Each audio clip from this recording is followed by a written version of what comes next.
नमस्कार, आप देख रहे हैं माई हिंदी टीवी। खबर दिन भर लेकर हाजिर हूं मैं संजीव कुमार। सबसे पहले नजर हेडलाइंस पर। सिरसा जिले के गांव फूलका में मुख्यमंत्री नायब सैनी ने महाराजा सूरजमल के बलिदान दिवस के उपलक्ष्य पर उनकी प्रतिमा का किया अनावरण। सीएम ने कहा, यह प्रतिमा आने वाली पीढ़ियों को उनके महान व्यक्तित्व से परिचित करवाएगी और उनका मार्गदर्शन भी करेगी। हरियाणा में जल्द हो सकती है नए जिले बनाने की घोषणा। सरकार की ओर से गठित sub committee chairman Krishnalal Panwar का बयान। गोहाना, असंध और हांसी को जिला बनाने का आया है प्रस्ताव। दूसरी बैठक के बाद लिया जाएगा निर्णय। केंद्रीय राज्य मंत्री कृष्णपाल गुर्जर का किसान आंदोलन पर बयान। बीजेपी के लिए किसानों के हित सर्वोपरि। मोदी सरकार की प्राथमिकता में हैं किसान। 10 साल में किसानों के लिए बनाई अनेकों योजनाएं और जमीन पर भी उतारा। रोहतक में पूर्व मुख्यमंत्री भूपेंद्र सिंह हुड्डा के नेतृत्व में निकाली गई बाबा साहेब भीमराव अंबेडकर के सम्मान में यात्रा। केंद्रीय गृह मंत्री अमित शाह के खिलाफ किया गया प्रदर्शन। राष्ट्रपति के नाम भेजा ज्ञापन। ओलंपिक मेडलिस्ट मनु भाकर को मिल सकता है खेल रत्न अवार्ड। खेल मंत्रालय खुद नॉमिनेट करने की कर रहा तैयारी। राइफल एसोसिएशन की गलती की वजह से हुआ विवाद। मनु भाकर के पिता ने भी अवार्ड न मिलने पर जताई थी नाराजगी। हरियाणा में 1400 नर्सिंग ऑफिसर को राहत। ट्रांसफर पॉलिसी शुरू। पसंदीदा विभाग में मिल सकेगी पोस्टिंग। सीनियरिटी का मिलेगा फायदा। राहुल गांधी दिल्ली के सब्जी बाजार पहुंचे। बोले 40 का लहसुन 400 में बिक रहा। जनता महंगाई से परेशान और सरकार सो रही है कुंभकर्णी नींद। दिल्ली की साउथ जिला पुलिस ने 5 बांग्लादेशी सहित 11 लोगों को किया गिरफ्तार। दिल्ली के संगम विहार इलाके में शिंटू शेख मर्डर मामले में थे संदिग्ध। बांग्लादेशियों से मिले आधार कार्ड। मृतक शिंटू शेख ही फर्जी कागजातों के जरिए अवैध रूप से लाया था भारत। झगड़े के बाद आरोपियों ने ही की थी शिंटू की हत्या। संध्या थिएटर भगदड़ केस में अल्लू अर्जुन से आज 2 घंटे पूछताछ। पुलिस ने पूछे 8 सवाल। सीन रिक्रिएट भी कर सकती है पुलिस। भगदड़ में एक महिला की चली गई थी जान। अस्पताल में भर्ती पूर्व क्रिकेटर विनोद कांबली का आया बयान। बेहतर महसूस कर रहा हूं। बेड पर गाया गाना, we are the champion, no time for lose. लोगों को शराब ना पीने की दी सलाह। अब वो खबरें जिनका आपके लिए विस्तार से जानना जरूरी है। पहले खबर हरियाणा के मुख्यमंत्री नायब सैनी से जुड़ी हुई।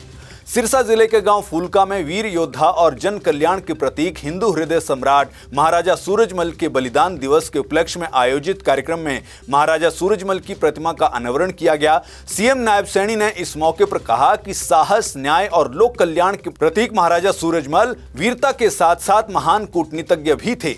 ये प्रतिमा आने वाली पीढ़ियों को उनके महान व्यक्तित्व से परिचित करवाएगी, साथ ही उनका मार्गदर्शन भी करेगी। सीएम सैनी ने कार्यक्रम में उपस्थित परिवारजनों से संकल्प करवाया कि नशा मुक्ति अभियान में सहयोग दें, युवा नशे से दूर रहें। क्षेत्र के मेरे परिवारजनों की ओर से चलाया जा रहा बेटा बचाओ अभियान उन्होंने कहा कि सराहनीय पहल है। ऐसा लक्ष्य बनाएं कि कोई भी युवा नशे की तरफ ना जाए, बल्कि खेलों और पढ़ाई से जुड़कर देश और प्रदेश का नाम रोशन करें। हमारी सरकार महापुरुषों की विरासत को सहेजने के लिए प्रतिबद्ध है। सीएम सैनी ने इस अवसर पर 21 लाख रुपए भारतीय जाट विकास मंच और 11 लाख रुपए अंबेडकर धर्मार्थ ट्रस्ट को देने की घोषणा की। साथ ही भारत रत्न बाबा साहेब डॉक्टर भीमराव अंबेडकर की प्रतिमा पर माल्यार्पण कर नमन किया और प्रकृति के संवर्धन के उद्देश्य से प्रधानमंत्री नरेंद्र मोदी के आह्वान पर एक पेड़ मां के नाम अभियान के अंतर्गत वृक्षारोपण भी किया। इस अवसर पर राज्यसभा सांसद सुभाष बराला, कैबिनेट मंत्री महिपाल ढांडा, पूर्व सांसद सुनीता दुग्गल, भारतीय जाट विकास मंच के पदाधिकारी भी मौजूद रहे।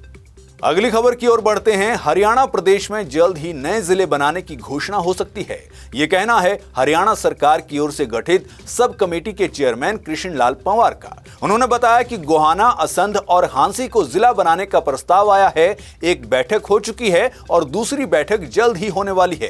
पंवार ने कहा कि दूसरी बैठक के बाद निर्णय लिया जाएगा और प्रदेश को जल्द ही नए जिले मिल सकते हैं। इसके अलावा कुछ नए उपमंडल भी बनाए जाएंगे। पंवार ने बताया कि डब्बाली को जिला बनाने का प्रस्ताव अभी तक नहीं आया है, लेकिन वहां के विधायक आदित्य चौटाला का फोन आया था। पंवार ने कहा कि सब कमेटी में महिपाल ढांडा, विपुल गोयल और श्याम सिंह राणा भी शामिल हैं।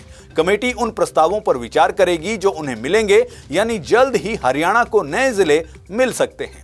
बढ़ते हैं अगली खबर की ओर। केंद्रीय राज्य मंत्री कृष्णपाल गुर्जर ने किसान आंदोलन को लेकर कहा है कि बीजेपी के लिए किसानों के हित सर्वोपरि हैं। किसान मोदी सरकार की प्राथमिकता में हैं। 10 साल में किसानों के लिए अनेकों योजनाएं बनाई गई हैं और उनको जमीन पर भी उतारा गया है। इसीलिए पूरे देश में चुनाव में रिजल्ट भी अच्छे आ रहे हैं। लोकतंत्र के मंदिर में सांसदों को धक्का देकर गिराया जाता हो और उनको चोट पहुंचाई जाती है, ये काम विपक्ष के नेता को शोभा नहीं देता। ये लोग लोकतंत्र के फैसले को मानते नहीं हैं। खराबी इनमें नहीं है बल्कि इनके दिमाग में आ गई है। कांग्रेस की ओर से अमित शाह के खिलाफ किए जा रहे प्रदर्शन को लेकर उन्होंने कहा कि अमित शाह कभी भी बाबा साहेब का अपमान करने की सोच भी नहीं सकते।